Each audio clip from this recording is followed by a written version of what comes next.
Olá, alunos! Estamos de volta com mais uma aula falando sobre as características do sistema operacional Linux. Uma outra característica bem importante do Linux se refere ao que nós chamamos de multitarefa. Assim como o Windows também é multitarefa, o Linux, o sistema operacional Linux, também é multitarefa. O que significa isso na prática? Que ele pode executar várias tarefas simultaneamente.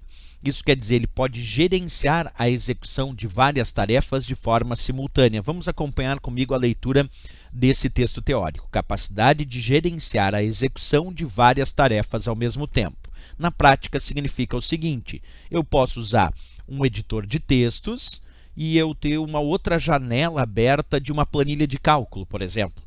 E aí eu tenho lá duas janelas, uma de uma planilha de cálculo e uma outra janela de um editor de textos. E as duas janelas estão ali com esses dois programas sendo executados simultaneamente. E o Linux tem a capacidade de realizar esse gerenciamento de várias tarefas, o gerenciamento da execução dessas várias tarefas ao mesmo tempo. Por isso, multitarefa.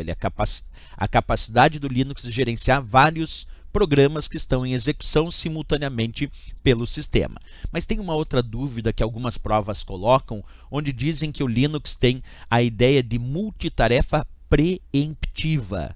O que é uma capacidade muito particular em relação ao sistema operacional Linux nas provas de concurso, quando dizem que ele é multitarefa preemptiva? Isso está certo também. É a capacidade dele não só gerenciar diversas tarefas simultaneamente, mas de interromper temporariamente a execução de um processo em detrimento de um outro processo.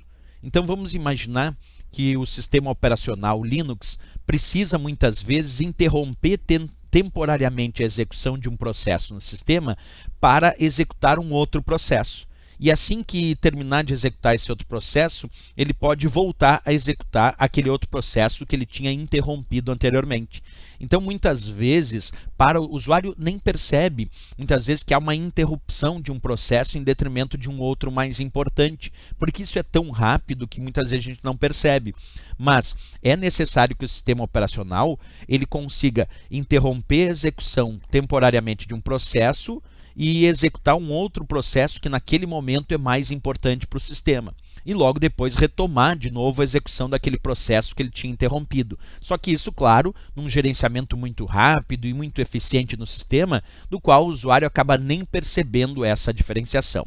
Então, se uma prova cobrar que o Linux é um sistema operacional multitarefa, está certo, e se ele é multitarefa preemptiva, também está certo. Isso significa que ele tem a capacidade de interromper temporariamente a execução de um processo em detrimento de um outro processo mais importante, claro, e depois retomar esse processo em execução novamente. Ok, pessoal? Beleza, essa é mais uma aula sobre características específicas do sistema operacional Linux e, como sempre eu digo, se gostou da nossa aula, não esquece de deixar o gostei. Até a próxima aula, até o próximo vídeo, bons estudos!